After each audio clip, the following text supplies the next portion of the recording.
नमस्कार दोस्तों, स्वागत है आपका मेरे यूट्यूब चैनल में। दोस्तों, आज की इस वीडियो में हम आरपीएफ एसआई कांस्टेबल मैथ का प्रैक्टिस सेट करने वाले हैं। जो प्रीवियस ईयर पेपर है, आपको ये बात पता होनी चाहिए कि आरपीएफ एसआई कांस्टेबल मैथ के 35 प्रश्न पूछे जाते हैं, जो आपके लिए मोस्ट इंपोर्टेंट प्रश्न है। इस वीडियो में हम सवालों को बहुत ही short trick with smart approach के साथ हल करेंगे। तो चलिए वीडियो स्टार्ट करते हैं। तो देखो, पहले सवाल की ओर चलते हैं। पहला सवाल है, 15% वार्षिक चक्रवृद्धि ब्याज दरों में निवेश की गई 48,800 रुपये की राशि कितनी होगी। मैं सवाल को स्क्रीन पर लगा दे रहा हूँ। तो देखो, एक राशि है जो 15% वार्षिक चक्रवृद्धि ब्याज दरों की, यानी कि एक राशि दे रखी है जिसकी दर कितनी दे रखी है, दर दे रखी है, यानी कि 15% उसकी दर दे रखी है। तो 15% की फ्रैक्शन वैल्यू कितनी होती है? 15% की फ्रैक्शन वैल्यू होती है 3/20, यानी कि 20 रुपये पे हमें 3 रुपये का ब्याज मिलेगा। यानी कि पहले राशि 20 थी और अब 3 ऐड होगी, तो उसमें कितना हो गया? 23 हो गई। फिर 20 थी, फिर तीनों ऐड हो गया तो कितना हो गया? 23 हो गया। ये तुम्हारा मूलधन हो जाएगा और ये मिश्र धन हो जाएगा। हमने 2 बार इसलिए लिखा है क्योंकि टाइम कितना दे रखा है? टाइम दे रखा है 2 ईयर, यानी कि 2 साल। 20 का 20 में गुणा करेंगे तो 20 का 20 में गुणा करेंगे तो 400 हो जाएगा। 20 का 20 में गुणा करेंगे तो 400 हो जाएगा। इसी प्रकार 23 का 23 में गुणा करेंगे तो 529 हो जाएगा। यानी कि पहले राशि 400 रुपये थी, फिर उससे बढ़कर 529 हो गई। तो ये पूछ रहा है कि 2 साल में राशि कितनी हो जाएगी। तो मूलधन कितना दे रखा है? मूलधन दे रखा है 48,800 रुपये दे रखा है। मूलधन कितना दे रखा है? 48,800। तो जो 48,800 मूलधन दे रखा है, यह किसका मान है? यह मान है मूलधनी का होगा, यानी कि 400 का मान होगा। और ये पूछ रहा है तो राशि 2 साल बाद कितनी हो जाएगी, यानी कि मूलधन कितना हो जाएगा।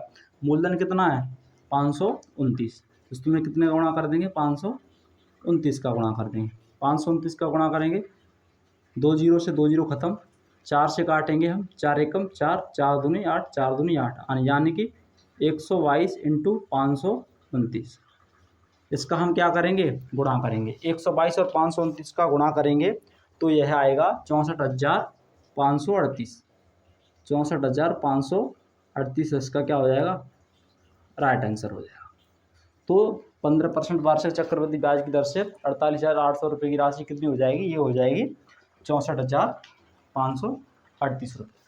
अब प्रश्न नंबर 2 की ओर चलते हैं। तो प्रश्न नंबर 2 है, प्रश्न नंबर 2 की ओर चलते हैं। तो प्रश्न नंबर 2 है आपका, दुकानदार ने एक आइटम 230 रुपये में खरीदा और 184 रुपये में बेच दिया, तो नुकसान का प्रतिशत ज्ञात कीजिए। सवाल दूसरा है, मैंने स्क्रीन पर लगा दिया है। एक दुकानदार ने एक आइटम, यानी कि उसका कॉस्ट प्राइस कितना है? एक दुकानदार ने एक आइटम कितने में खरीदा? 230 रुपये में खरीदा, और उसने उसे सेलिंग प्राइस यानी कि उसे 184 रुपये में बेच दिया। तो यह बोल रहा है उसे कितने प्रतिशत हानि हुई। तो लॉस कितने का हुआ? लॉस कैसे निकाला जाता है? लॉस बराबर होता है CP माइनस के सेलिंग प्राइस, यानी कि CP माइनस के SP। तो 230 में से 184 गया तो कितना बचा? यहाँ पर बचा 46, यानी कि उसे कितने का लॉस हुआ? 46 का लॉस हुआ। अब ये बोल रहा है ये लॉस हमें परसेंटेज में निकालना है। तो परसेंट में निकालने के लिए परसेंटेज बराबर CP, कॉस्ट प्राइस कितना है? 230। 230 पे कितने का लॉस हुआ है? 46 रुपये का। और परसेंटेज निकालने के लिए 100 का गुणा करेंगे। एक जीरो से एक जीरो खत्म हो जाएगी, 23 से काटेंगे 46 को, 23 दूनी 46, 46 और 20 का गुणा 2 का 10 का गुणा करेंगे तो कितना हो जाएगा? 20%। यानी कि उस व्यक्ति को 20% की क्या होगी? हानि। यही क्या हो जाएगा? इसका आंसर हो जाएगा। चलते हैं प्रश्न नंबर 3 की ओर। प्रश्न नंबर 3 है, एक आयत की चौड़ाई 100 सेंटीमीटर और कर्ण 260 सेंटीमीटर, इसकी परिधि कितनी होगी। यानी कि एक आयत की लंबाई, एक आयत की चौड़ाई दे रखी है। एक आयत की चौड़ाई है 100 सेंटीमीटर और उसकी कर्ण, जो कर्ण की लंबाई दे रखी है, वो कर्ण की लंबाई दे रखी है 260 सेंटीमीटर। 260 सेंटीमीटर। तो ये बोल रहा है इसकी परिधि कितनी होगी। तो सबसे पहले हम एक आयत बनाएंगे। क्या बनाएंगे? एक आयत। यह इसकी चौड़ाई हो गई और इसकी क्या हो जाएगी? लंबाई हो गई। तो चौड़ाई दे रखी है 100 सेंटीमीटर। कितनी दे रखी है? 100 सेंटीमीटर। ये 100 है तो ये भी 100 हो जाएगी। और ये बोल रहा है कर्ण 260 सेंटीमीटर है। कर्ण की लंबाई कितनी है? 260 सेंटीमीटर। तो इसकी परिधि ज्ञात कीजिए। परिधि निकालने के लिए हमें क्या निकालनी पड़ेगी, इसकी लंबाई यानी कि एल निकालनी पड़ेगी। तो इसमें देखो यह एक समकोण त्रिभुज बन गया, और समकोण त्रिभुज में किसका फॉर्मूला लगता है, कर्ण का वर्ग बराबर लंब का वर्ग प्लस आधार का वर्ग।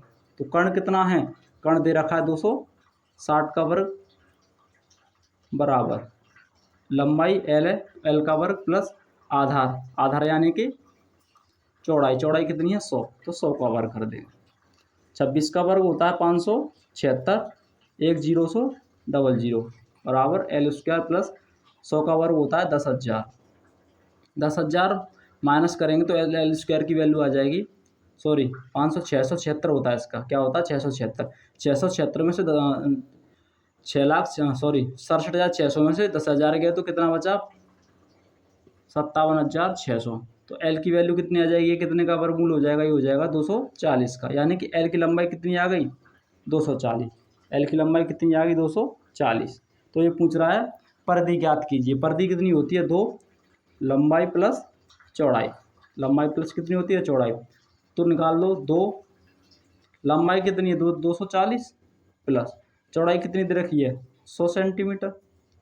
100 और 240 कितना हो जाएगा 340, और 340 में 2 को गुणा करेंगे तो ये हो जाएगा 680, इसका 680 सेंटीमीटर, इसका क्या हो जाएगा राइट आंसर हो जाएगा। तो इस आयत की परिधि कितनी आ जाएगी 680 सेंटीमीटर आ जाएगी। और अगली की ओर चलते हैं। अगला सवाल है, दो संख्याओं का एलसीएम 64 और एचसीएफ 16 है, यदि उनमें से एक संख्या 64 है तो दूसरी संख्या याद कीजिए। यानी कि अगला सवाल है, उनमें से दो संख्याओं का एलसीएम कितना दे रखा है, एलसीएम दे रखा है 64 दे रखा है, और एचसीएफ दे रखा है 16। एचसीएफ कितना दे रखा है, एचसीएफ दे रखा है 16। यदि उनमें से एक संख्या, यानी कि उसमें से एक संख्या दे रखी है 64, उनमें से पहली संख्या दे रखी है 64, तो ये बोल रहा है दूसरी संख्या क्या होगी, दूसरी संख्या का मान पूछ रहा है। तो दूसरी संख्या सिंपल इसका फॉर्मूला होता है पहली संख्या का गुणनफल, सॉरी दोनों संख्याओं का गुणनफल इक्वल एचसीएम और एचसीएफ। तो पहली संख्या दे रखी है 64 और हमें सेकंड निकालनी है इक्वल, एलसीएम कितना दे रखा है 64 और एचसीएफ कितना दे रखा है 16। तो 64 से 64 खत्म हो जाएगा तो सेकंड संख्या कितनी आ जाएगी 16। 16 क्या हो जाएगा इसका राइट आंसर हो जाएगा, 16 से क्या हो जाएगा इसका राइट आंसर हो जाएगा। अगला है, एक विशिष्ट राशि को 6:5 के अनुपात में दो भागों में विभाजित किया जाता है, यदि पहला भाग 126 रुपये का है तो कुल राशि क्या है। एक विशिष्ट राशि को 6:5 के दो भागों में विभाजित किया जाता है, यानी कि एक राशि है इसको दो भागों में विभाजित किया जाता है, पहला और दूसरा भाग 6:5 के अनुपात में विभाजित किया जाता है। यह बोल रहा है यदि पहला भाग 126 रुपये है, यानी कि पहले भाग का मान कितना दे रखा है 126, पहले भाग का मान कितना दे रखा है 126 दे रखा है, तो एक यूनिट का मान कितना हो जाएगा, एक 6 का भाग देंगे 6 दूनी 12 6 कम 6, यानी कि एक यूनिट का मान हो गया 21। तो ये बोल रहा है तो कुल राशि क्या है, तो कुल राशि निकालनी है तो 6 और 5 दो भागों में राशि विभाजित है, तो 6 और 5 कितना हो गया 11, यानी कि टोटल राशि कितनी है, टोटल राशि है 11। जब एक यूनिट का मान 21 तो 11 यूनिट का मान क्या कितना हो जाएगा 11 × 21, तो ये कितना हो जाएगा 1 3 और 2 231, इसका क्या हो जाएगा राइट आंसर हो जाएगा। x बराबर दे रखा है 0.3444 का अंश ज्ञात कीजिए, यानी कि एक संख्या दे रखी है x बराबर दे रखा है 0.3444, इसका हमें क्या निकालना है अंश निकालना है। तो देखो सबसे पहले हम क्या करेंगे, इसको मान लेंगे समीकरण नंबर फर्स्ट। हम अब क्या करेंगे, इसमें हम 10 का गुणा करेंगे, 10 का गुणा करेंगे तो 10x हो जाएगा, और यहाँ पर 10 का गुणा करेंगे तो एक अंक इधर हो जाएगा, यानी कि 3.444 और 4 और 4, समीकरण नंबर सेकंड। अब हमें क्या करना है, समीकरण सेकंड में से समीकरण फर्स्ट को घटा दो, फर्स्ट को घटाएंगे तो 10x में से एक x गया तो कितना बचा 9x बचा। इसमें से यानी कि 3.44 इसमें से घटाएंगे, यानी कि इसको 3 4 4 4 4 इसको घटाएंगे तो कितना बचेगा, इसका इसमें बचेगा 3 दशमलव, यानी कि x की वैल्यू कितनी आ जाएगी, x की वैल्यू आ जाएगी, यहाँ 9 का गुणा हो रहा है इधर क्या हो जाएगा भाग 3.1/9, यानी कि x की वैल्यू आ जाएगी 3.1/9 हो गया, लेकिन दशमलव को उठाएंगे तो 0, यानी कि 31/90।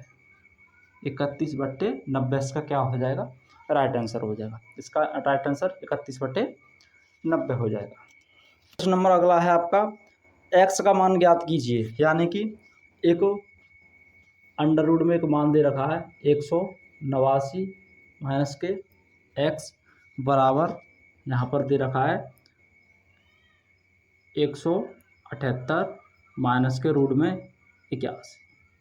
हमें x का मान निकालना, तो देखो इसको हम ऐसे के ऐसे रख देंगे 189 माइनस के x, यानी कि इसको 9 किसका वर्गमूल है, 81 किसका वर्गमूल है 9 का, यहाँ पर 9 हो जाएगी और 178 में से 9 गया तो यहाँ पर कितना बचा 169।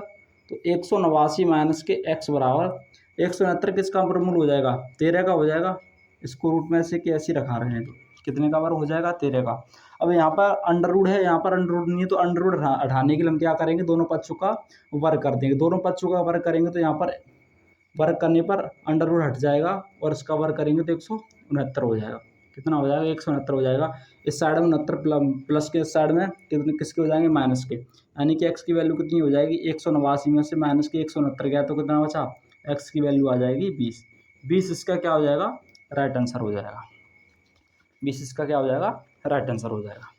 उम्मीद करता हूँ आपको सवाल समझ में। अब सवाल नंबर अगला है आपका, एक बॉक्स में पेन पेंसिल और राशि को 3:2:1 के अनुपात में रखा जाता है। यदि पेन और पेंसिल की राशि की लागत 3 रुपये 2 रुपये और 2 रुपये हो और बॉक्स के लिए कुल 285 रुपये हो तो बॉक्स में कुल कितने पेन हैं, यानी कि बॉक्स में कुल कितने पेन हैं। तो ये पूछ रहा है पेन, यहाँ पर पेन हो गए, पेन पेंसिल और हमें यहाँ पर क्या लिख लेना इरेजर। पेन और पेंसिल इरेजर लिख लिया। इनकी राशि इनको यानी कि इनका अनुपात दे रखा है 3:2:1 दे रखा है और इनकी लागत यानी कि इसकी लागत 2 है, इसकी 2 है और इसकी 2 है। तो देखो कुल लागत कैसे आएगी, कुल लागत निकालेंगे हम क्वांटिटी में लागत का गुणा करेंगे। तो 3 का 3 में गुणा करेंगे 9 हो जाएगा, 2 का 2 में करेंगे 4 और 2 का 1 में करेंगे 2 1 2, यानी कि कुल लागत हो गई है, क्या हो गई है टोटल लागत और टोटल लागत दे रखी है 285 रुपये।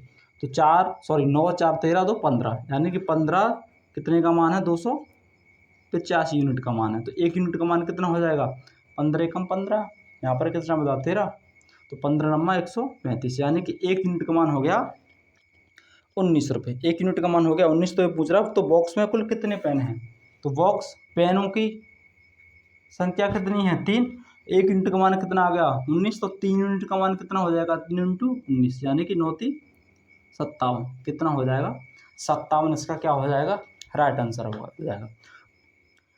आज की इस वीडियो में इतना ही। जो सवाल बचे हुए उन सवालों को हम अगले पार्ट में करेंगे। और आपको वीडियो पसंद आई हो तो वीडियो को लाइक करें और चैनल को सब्सक्राइब करना ना भूलें। मिलते हैं अगली वीडियो, जब तक के लिए जय हिंद जय भारत।